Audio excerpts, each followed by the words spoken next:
안녕하세요. 자, 전산회계 2급 이론 강의 시작을 하겠습니다. 회계 2급은 보통 또 생략을 해라 이런 말 많이 들으시죠. 그럼에도 불구하고 이렇게 시작하시는 여러분은 거의 합격을 하신 거나 마찬가지예요. 원래 급수가 4개가 있다는 거 OT 강의 들으셨나요? 오리엔테이션에 거기 급수별로 공부할 내용, 과목 다 설명드렸으니까 지금이라도 안 들으신 분 한번 들어주시고요.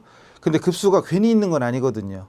뭐 초중고 대학교가 괜히 있는 거 아니듯이 자 이것도 괜히 있는 건 아닙니다. 자 그런데 분명히 되게 회계 2급은 생략하라, 회계 1급부터 해도 된다, 회계 2급부터 해도 되냐 뭐 이렇게 많이 묻습니다. 그럼 굳이 또 물어보는데 하지 마요 그러면 안 하니까 뭐 그렇게 해도 상관은 없습니다. 다만 그만큼 좀 어려울 것이다. 분명한 건 어렵습니다. 근데 회계 2급을 하시고 1급으로 가고 세무로 올라가면 단계적으로 가니까 훨씬 더 수월하고 효율적으로 할 수 있는 건 분명합니다. 그래서 여러분이 일단 회계 2급을 시작한 이상 여러분은 이미 거의 승리하신 거예요. 그리고 또 다른 급수까지 어차피 목표가 이건 아니잖아요. 대부분 사람들은 과정을 빨리 하고 싶은 거죠. 근데 그럼에도 불구하고 2급이 사실 모든 우리 전산 세무회계 공부의 기본의 기본이 되기 때문에 기초 단계를 확실히 해둘수록 결국은 멀리 갈 수 있는 힘이 길러지는 겁니다. 힘을 가지시고 열심히 한번 가 봅시다. 그리고 오늘 지금 처음부터 하는 내용은 이제 혹시 앞에 기초 개정 과목이나 분계 특강 같은 거 들으신 분들은 아마도 다 아는 내용일 수도 있어요. 자, 그래도 이제 안다는 전제가 아니라 모른다는 전제야 시작하는 게 맞겠죠? 한번 열심히 가봅시다. 네, 힘내서. 그리고 강의는 꾸준히 계속 들어주는 게 최고입니다. 그리고 또 하루에 막 20개 듣고 30개 듣고 그러면 안 돼요. 너무 재밌다고 막 하루에 30개 듣고 그러면 안 돼요. 하루에 그냥 꾸준히 자기가 할 수 있는 공부, 이제 뭐 강의 보시면 아시겠지만 시간을 웬만하면 한 3, 40분 정도, 40분 이내, 40분 정도에서 왔다 갔다 할 거예요. 원래 그냥 보통 직업학교나 이런 강의는 50분 단위인데 여기도 50분까지 가는 경우가 가끔 있겠지만 보통은 3, 40분 정도로 끊을 겁니다. 조금 더 여러분이 좀 강의 듣는 게 아무래도 재밌긴 한데 좀 힘들어요. 그죠? 그러니까 그거 감안해서 하루에 한 2-3개, 서너 개 정도를 꾸준히 들어주는 게 최고 좋습니다. 한번 가보시죠. 자, 먼저 교재 8페이지를 딱 피시면 1장의 회계의 개념이 딱 나옵니다. 그리고 여러분 책에 보면 기출문제 표시가 있죠. 몇 회 나왔다. 거기 나왔던 기출문제 표시는 최근 20회 것만, 뭐 옛날 거 해봤자 의미 없잖아요. 최근 20회 것만 분석을 했고, 그리고 그 중에 이론. 우리 시험에 이론 문제가 30점, 실무가 70점인 건 OT 시간 아니면 이미 어느 정도 알고 계시겠죠? 이론 문제, 이론 중에만 기출문제 표시했고 실무는 뭐 수도 없이 많아요. 그까지 하면은 뭐 너무 복잡해서 그냥 빼버렸습니다. 이론만 최근 20회 동안에 완전 생기초임에도 불구하고 뭐 4번인가 이렇게 나왔네요. 뭐 이런 식으로 단원별로 이렇게 출제 빈도를 써놨으니까 여러분이 여기가 우리 문제로 많이 나오는구나 이런 걸 참고하시라고요. 가봅시다. 1번 회계학과 부기라고 돼 있죠. 회계학과 부기 그 중에 이런 건 뭐 크게 뭐 중요한 거 아니에요. 한번 참고 삼아 보시고 회계학 영어로 어카운팅 굴리면 어카우닝 그죠? 우리가 하는 회계학 어카우닝 회계 정보를 이용해서 의사결정하는 사람들에게 유용한 정보를 제공하는 걸 목적으로 한다 이렇게 돼 있어요. 그죠? 만약에 누가 우리 문제에서 회계가 뭐냐, 회계의 목적이 뭐냐 그러면 유용한 정보 제공. 근데 거창하게 생각할 거 없습니다. 간단합니다. 예를 들어서 여러분이 100만 원이 필요하든 1000만 원이 필요하든 1억 원이 필요하든 은행 가서 돈을 빌리고 싶어요. 대출을 받고 싶어요. 그럼 여러분 가서 저 돈 좀 빌려주세요. 저 누군데요? 저 김정환인데요. 돈 좀 빌려주세요. 그럼 은행에서 보고 네, 그리고 빌려주나요? 말도 안 되죠. 그럼 은행에서 그럼 여러분한테 뭐 신분증 내지는 여러분 재산 상태 아니면 여러분 재산 내역 아니면 세금 낸 내역 이런 걸 요구합니다. 그게 왜 필요한 거예요? 정보잖아요. 그러니까 여러분이 딱 여러분 서류를 보더니 여러분 재산세 1년에 10억씩 내. 어우 부럽다. 좀 친하게 지냅시다. 그리고 재산세 내고 그 세금 내는 게 뭐 몇 천만 원, 몇억 원씩 내. 그리고 지금 가진 재산, 토지, 건물 같은 거 많어. 그러면 은행에서 안 빌려줄 이유가 없죠. 빌려드리지요. 그럼요. 딱 빌려드리는데 만약에 여러분이 신용불량자야. 은행에서 어떻게 하겠어요? 욕할 수는 없으니까 죄송합니다. 여건이 안 맞아서 안 되겠습니다. 그죠? 정보잖아요, 정보. 그러니까 우리 회계는 결국은 중요한 전제가 있어요. 이거 빼먹었네. 우리 회계는 아주 중요한 우리 회계를 하는 동안에는 기업이다 또는 기업 실체다 이걸 까먹지 마세요. 앞으로 여러분과 저는 회계 공부를 하면서 우리 개인이 아니라 기업이다. 기업으로 생각하세요. 아까 여러분이 은행에서 대출 받는다. 이것도 개인이 아니라 기업으로 합시다. 그럼 여러분의 기업에 이제 현재까지 재산이 얼마나 있는지, 아니 지금까지 실적이 어떤지 이런 걸 보여주고, 그리고 거기서는 심사를 해서 대출을 해주겠다 말겠다 결정을 한단 말이죠. 그런 정보를 제공. 즉 여러분이 은행이나 아니면 세무서나 아니면 신용카드 아니면 또 다른 대부업체 이런 데도 있을 수 있고, 아니면 고객이나 거래처한테 자랑하는 거죠. 우리 회사 튼튼하다, 잘 나간다, 걱정 마라, 투자해라, 또는 거래합시다, 이런 거죠. 그러니까 자기에 대해서 알려야 돼요. 근데 말로만 할 수는 없으니까, 우리 얼굴로 할 수는 없으니까, 자, 내가 가진 재산이 어떻다, 세금 얼마 낸다, 이런 것들을 당당하게 까는 거죠. 공개하는 거죠.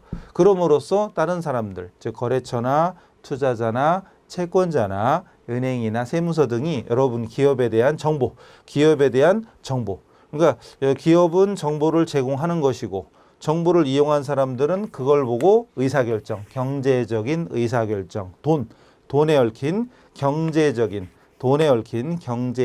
의사결정. 이제 우리는 지금 경영, 회사를 여러분이 직접 경영한다. 우리 목표가 전산 세무회계 자격증 따서 취업을 한다. 이런 것도 물론 목적이겠지만, 아니면 내가 아예 사업을 한다. 내가 회사를 경영한다. 이렇게 생각하세요. 앞으로는 기업이다. 절대 까먹지 마세요. 지금부터 나는 누구다?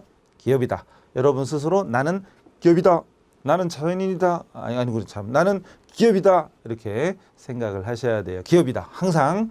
다시, 기업은 자기에 대한 유용한 정보를 제공하고, 정보 이용자는 그 정보를 보고 돈에 얽힌, 금전에 얽힌 경제적 의사결정하는데 유용한 자료가 되는 거다. 이런 과정들을 그냥 학문적으로 회계학이다. 다시, 회계학이란 유용한 정보를 제공하는 걸 목적으로 하는 정보 시스템이다. 그에 비해서 부키핑 하다가 부기가 됐다는 설, 아니면 장부에 기록한다, 부기가 됐다는 설. 뭐 중요한 건 아니고, 아까 유용한 정보를 제공한다면서요.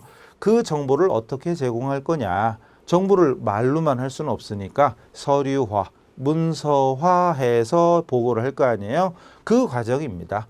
기업, 항상 기업이라는 걸 전제로 깔고요. 기업 재산의 증감 변화를 일정한 원리 원칙에 따라 장부에 기록, 계산, 정리하여 보고를 하는 것이죠. 정보를 제공하는 것이죠. 그게 바로 부기다. 그래서 여러분 책에 가로 2번 부기고 일정한 원리원칙이라는 말이 있는데, 이게 원리원칙이잖아요. 근데 이게 말은 거창한데 앞으로 해보면 알겠지만 사실은 별거 아니에요. 진짜 단순한 거예요. 그래서 회계는 좋은 점이 있어요.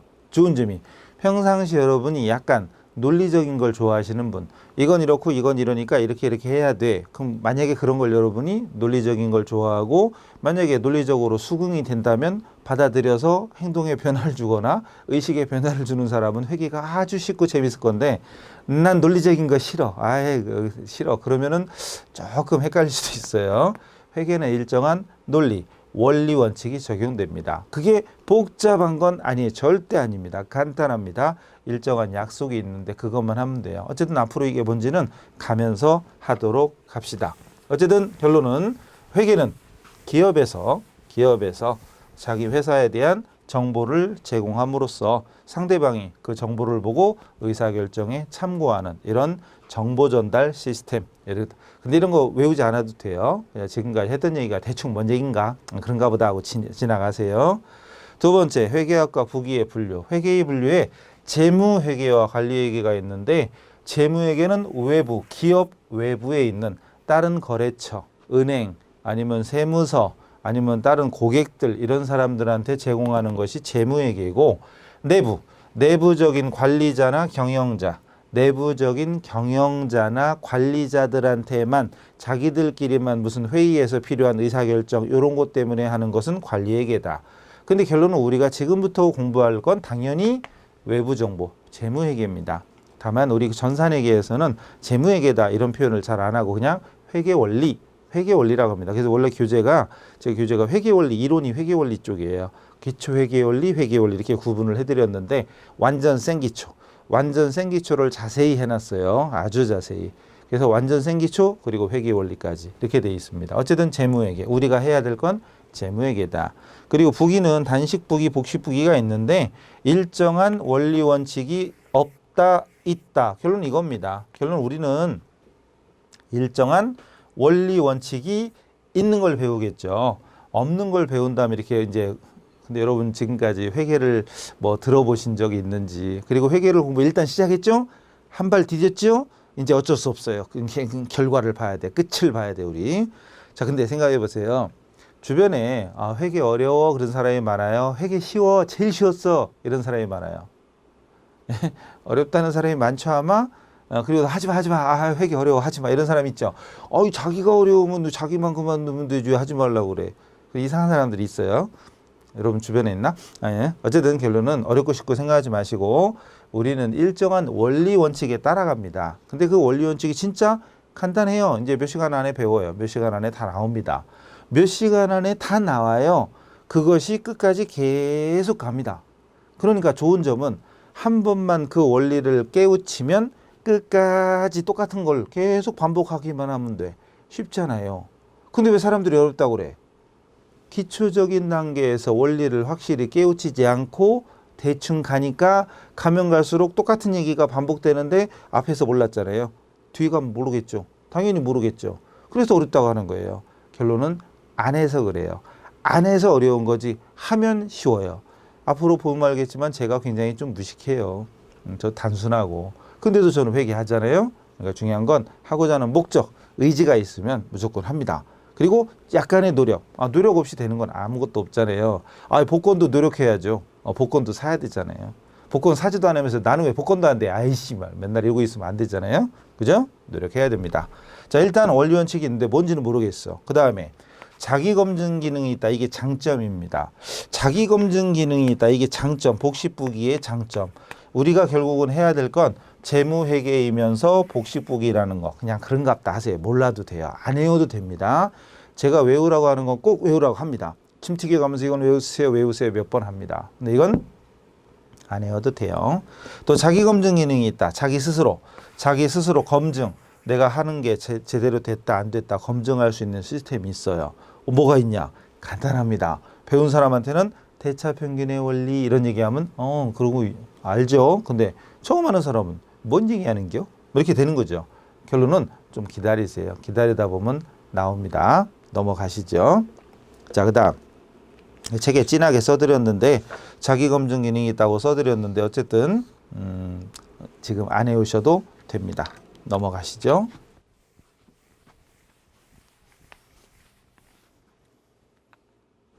자, 다음 회계의 개념, 회계 단위라고 있어요. 회계 단위 3번에. 이건 뭐 크게 중요한 얘기는 아닌데 기업의 자산부채 자본의 증감 변화를 기록 계산하기 위한 장소적인 범위다. 장소. 예를 들어 본점과 지점, 본사와 공장이라고 그랬죠. 말 그대로 장소예요. 아까 장부에 기록한다 뭐 이런 얘기를 했잖아요. 장부에 기록, 계산, 정리하고 그걸 보고하고 그리고 그 자료를 보고 의사결정에 참고하는 이런 시스템들이 회계라고 그랬죠. 자, 어쨌든 근데 장소, 본점과 지점. 예를 들어서 여러분이 회사를 하나 하고 있어. 근데 그게 회사 그럼 좀 거창하니까 당분간 우리 주변에 조그만한 가게라고 생각합시다. 조그만한 가게라고 생각을 하시고 자, 가게라고 생각하시고 자, 다시 무슨 가게라지 근데? 옷가게요? 신발가게? 음식점? 커피숍? 카페? 몰라요. 뭘 해. 근데 잘 됐어요. 잘 돼가지고 드디어 이제 이게 본점이 되고 지점을 개설했어. 여러분이 지점을 개설했어요. 그럼 쉽게 얘기하면 여러분 분명히 장소는 달라요. 다른 지역이야. 다른 동네예요. 아니면 다른 도시야 아예. 그럴 수도 있잖아요. 자, 이때 여러분은 쉽게 얘기해서 장부 조직을 따로따로 할 거냐 아니면 어차피 오너는 하나니까 묶어서 하나의 장부에다 모두 때려 적을 거냐 한꺼번에 몰아서 적을 거냐 여러분이 결정을 해야죠. 이랬다 저랬다 할 수는 없잖아요. 장부를 하나로 하든 각자 두 개로 하든 이렇게 따로따로 하든 어쨌든 하나로 할 거냐 두 개로 할 거냐 나는 결정해야죠. 그게 바로 회계 단위입니다. 그게 바로 회계 단위예요. 아시겠죠? 그래서 장소, 본점, 지점. 원칙적으로 하나의 기업이 곧 하나의 회계 단위입니다. 하나의 기업이 곧 회계 단위입니다. 자, 그런데 지금처럼 지점이 만약에 지점 1, A 지점, B 지점, C 지점 이런 식으로 지점이 자꾸 늘어나. 그럼 어떻게 돼요? 진짜 하나로 묶어야 되는지 따로따로 해야 되는지 결정을 안 하면 골치 아픈 문제가 생기겠죠. 바로 그런 결정을 내리는데 그게 바로 회계 단위다. 원칙은 하나의 기업이 하나의 회계 단위입니다. 그러나 지금처럼 지점이 많아지면 하나의 기업이지만 실제 오너가 하나야. 그리고 시스템 똑같아. 구조 다 똑같아요. 취급하는 물건 똑같아. 음식점이면 체인점에 물건 다 그 음식 맛이 다 똑같아. 통일시켜서 레시피를 똑같이 만들어 가지고 똑같은 음식. 근데 분명히 장소는 다르잖아요. 그러니까 이걸 정하지 않으면 이랬다 저랬다 하면은 곤란한 문제가 생깁니다. 그래서 미리 정해야 돼요. 하나로 하자? 아니야. 따로따로 하자. 그럼 원래는 하나의 기업이 하나의 회계 단위지만 지금처럼 지점이 100개다. 그럼 100개의 회계 단위가 될 수도 있다. 그런가 보다. 크게 중요한 건 아니에요. 공장 본사도 있죠? 공장이 따로 있어요. 공장이 따로 있어. 그럼 공장도 하나로 묶어야 돼. 따로따로 해야 돼. 정해야죠. 그게 바로 회계 단위다. 넘어가시고 자 이제 더 중요한 건 회계 기간입니다. 회계 단위보다 회계 기간이 훨씬 더 중요합니다. 별표 1000억 개 같은 별표 2개만 쳐놓으세요. 회계 기간, 회계년도, 회계 기간, 보고 기간, 회계 기간, 회계년도 같은 말입니다. 기업의 경영을 보다 효율적으로 수행하기 위해서 기업의 경영 성과를 6개월 또는 1년 단위로 구분해서 보고한다.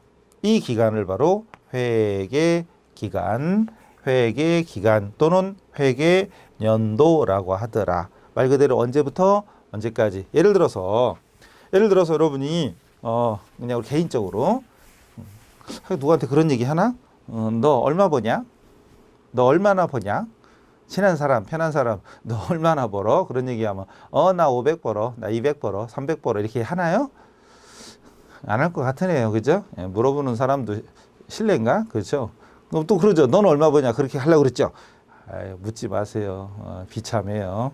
어쨌든 근데 생각해 봅시다. 이제 우리는 개인이 아니고 기업이에요. 그리고 조그마한 기업이라고 당분간은 생각하지만 이제 여러분이 소위 관심 있는 대기업 같은 경우는 여러분이 그 회사가 돈을 얼마 버냐 궁금하면 다 검색하면 나옵니다. 그러니까 쉽게 이제 상장회사라고 들어보셨나요? 그런 데는 모든 재무제표를 공개하도록 돼 있어요. 그래서 여러분이 뭐 주식을 한다든가 이렇게 좀 관심이 있으면 검색 사이트 이런 데 있어요. 어딘지 몰라요, 저도. 그래서 가시면 딱 가면 그 회사가 얼마 벌었다 나옵니다. 근데 예를 들어서 A 기업은 1억 원 벌었대. A 기업은 1억 원을 벌었대. 근데 B사가 있어요. 경쟁 기업이야. 근데 얘는 100억을 벌었대. 우와. 그럼 여러분은 이것만 보고 같은 동종업계인데 이것만 딱 보고 어디와 거래를 할 거냐 아니면 어떤 주식을 산다면 어떤 걸 살 거냐 그랬더니 당연히 웬만한 사람은 당연히 그래도 많이 버는 데가 낫겠지. 그죠? 라고 했는데 얘는 하루에 얘는 1년에 이러면요? 뭐 장난하냐? 그죠? 뭐 장난하냐 지금? 장난 지금 나랑 하냐? 막 이런 거죠. 뭔 소리야 이거. 그러니까 이게 여기까지만 하면 누가 봐도 얘가 많이 버니까 이쪽하고 거래를 하든지 아니면 주식을 투자하더라도 이쪽에 하는 게 낫겠다라고 생각하는데 뒤에가 달라. 뭐 장난하는 거죠 이거. 말이 안 되는 거잖아요. 여기는 하루고 여기는 1년. 이 말이 안 돼. 하루면 1년에 365일이니까 환산하면 300억이 넘는 거잖아요. 이쪽이 훨씬 많은 거예요. 그죠? 그럴 수도 있고 심지어 여기 1시간. 장난하냐 진짜. 장난 나랑 지금 하냐 막 이런 거죠. 말이 안 되지. 그러니까 이 기간을 자기들 나름대로 막 하면 안 된다 이거죠. 그래서 모든 기업은 통일을 시켜야 됩니다. 그래서 상법이라고 있어요. 회계랑 관련된 법이 회계랑 꼭 회계 관련된 법이 아니라 회계에 관련된 법은 사실은 없어요. 없는데 정부회계 같은 거를 안 배우니까 빼고. 그러니까 어쨌든 관련 법 중에 최고가 상법인데 상법 규정에 따라 모든 기업은 회계 기간을 1년을 초과할 수 없다. 자, 이거 별표 3,000억 개 같은 별표 3개 쳐놓고 1년을 초과할 수 없다. 그 다른 말로 1년 기준 기억하세요. 1년 기준. 그리고 분기나 반기별 상반기, 하반기, 1, 4분기, 2, 4분기 들어보셨어요? 1, 4분기, 2, 4분기, 상반기, 하반기 이렇게 할 수도 있어요. 원칙은 1년 기준. 원칙은 1년 기준. 1년 기준. 1년 기준 꼭 기억하세요. 앞으로 우리 회계학에서는 특별한 말이 없으면 회계 기간은 1년으로 봅니다. 아시겠죠? 중요합니다. 1년. 여기서 이걸 전문용어로 1년 기준이에요. 1년 기준이고, 그리고 우리가 제일 많이 써먹는 것 중에 하나가 단기 어쩌고 저쩌고, 장기 어쩌고 저쩌고 이런 말을 앞으로 많이 써요. 그럼 단기, 장기 판단하는 기준이 바로 1년. 그렇죠. 단기와 장기를 판단하는 기준이 바로 1년 기준이라는 걸 명심하세요. 중요합니다. 아시겠죠? 꼭 기억하세요. 그 다음에 밑에 예를 들어놨죠. 여기 예를 들어놨는데, 예를 들어 1월 1일부터 12월 31일 달력으로, 보통 달력으로 하면 1월 1일, 12월 31일 1월로 시작해서 12월로 끝나잖아요. 달력으로. 그거를 역년, 1역년이라고 그래요. 1역년이라고. 요게 달력할 때 리역자예요. 달력할 때 리역자. 1역년 그러면은 1월 1일부터 12월. 우리 회계도 예를 이렇게 듭니다. 예를. 근데 모든 기업이 여기서 모든 기업이 1월 1일부터 12월 31일로 해라 이렇게 정해져 있을까요? 아니라고 그래요. 정해져 있을까요? 아니에요. 아니에요. 아니에요. 우리 회사가 만약에 지금이 5월 1일입니다. 우리 회사 이번에 창립이 5월 1일 날 창립을 해서 영업을 시작했어요. 5월 1일 날 회사를 설립했어요. 그럼 우리 회사는 5월 1일부터 내년도 4월 1일까지 1년만 넘지 않으면 돼요. 1초가 안 된댔으니까. 그럼 5월 1일부터 4월 30일 이렇게 해도 됩니다. 학교는 3월이 시작이죠. 3월에서 다음 연도 2월 이렇게 해도 되고요. 은행 같은 금융업체는 보통 4월 1일로 시작하거든요. 4월부터 다음에 3월 이렇게 해도 됩니다. 그런데 물론 일반적인 기업은 대부분은 1월부터 12월 이렇게 예를 들어요. 참고하셔요. 그냥 중요한 겁니다. 자, 다시 일로 오죠. 그럼 아까 1년 초과할 수 없다고 그랬는데 1월부터 12월로 규정된 건 아니라고 그랬어요. 그거 했고, 분기나 반기, 즉 3개월 단위나 6개월 단위로 할 수도 있다. 설명됐고요. 자, 이제 여기서 일종의 회계 용어 하나 배웁시다. 자, 1월 1일부터 12월까지 있다고 가정했을 때 1월 1일을 기초, 12월 31일 기말. 앞으로 우리는 이런 얘기 많이 써요. 회계 기간, 기간의 시작, 기간의 끝. 그래서 기초, 기말 이런 말을 많이 쓰고, 지금이 X 2년도다. 지금이 19년도죠. 19년, 18년, 20년. 지금 19년이다. 20년, 18년 이렇게 가정했을 때 이번 연도가 시작할 때가 기초, 끝날 때가 기말 이걸 기억하시고, 그리고 또 이번 회계연도를 당기, 이번 회계연도를 당기, 이번 회계연도, 지나간 작년도는 전기, 내년도, 다음 연도는 차기. 하다못해 이것도 회계 용어입니다. 전기, 단기, 차기. 이것도 자, 여기서 잠깐. 여기서 여러분이 회계를 기존에 배웠던 사람도 일부 계시겠지만 대부분은 처음 하는 분들이죠. 그럼 오늘부터 우리는 새로운 용어, 새로운 과목을 배우는 거니까 이제 입에 새로운 용어를 입에 붙여야 돼. 그러려면 자꾸 중얼중얼 말을 해야 돼요. 앞으로 제가 2번, 3번 반복하면 눈치껏 자꾸 따라서 읽으세요. 동영상이라도 제가 따라 하라면 따라 해야 돼요. 제가 다 보고 있어요. 이미 보고 있습니다. 여러분 뭐 하고 있는지 따라 하셔야 돼요. 중얼중얼. 도서관 같은 데서 하면 안 되겠죠, 물론. 자, 다시 이번 회계연도를 뭐라고 한다고요? 당기. 지나간 전년도는 전기, 다음 연도는 차기. 별것도 아닌데 이런 용어를 익히지 않으면 나중에 여러분이 곤란한 문제가 생겨요. 그리고 회계기간 시작할 때를 뭐라고 한다고요? 기초. 끝날 때를 기말. 그래서 기초, 기말 어쩌고 저쩌고, 전기, 단기, 차기, 전기 어쩌고, 단기 어쩌고, 차기 어쩌고 이런 얘기를 계속 써요. 그럼 이런 얘기를 우리는 익숙하게 만들어야 됩니다. 자, 이래가지고 자, 회계 본격적으로 들어가기 전에 회계는 누가 한다? 기업이 한다. 왜? 우리 회사에 대한 유용한 정보를 제공함으로써 상대방이 우리 회사에 대한 경제적 의사결정하는데 유용하라고. 유용한 정보 제공이었죠. 정리하는 거예요, 벌써. 그리고 우리가 하는 회계 분야가 회계, 재무회계고, 그리고 부기 원리로 따지면 복식부기다. 근데 따라 외워라 이런 얘기는 안 했으니까 그런가 보다 하고 넘어가시고, 이제 본격적인 강의는 다음 시간부터 시작이 돼요. 그래서 지금은 본격적인 강의 하기 전에 그냥 회계가 뭐냐 이런 정도. 그럼 흡수에 대한 설명을 하려고 했는데 그거는 OT 시간에 자세히 해드렸기 때문에 그건 생략을 했습니다. 자, 이제 일단 여기까지 회계 기간, 전기, 단기, 차기, 기초, 기말 이런 용어까지 일단 익혀두고 자, 이제 마음을 새롭게 하고 다음 시간에 본격적인 회계 원리로 시작을 하겠습니다. 자, 이번 시간은 여기서 마치죠. 수고하셨어요.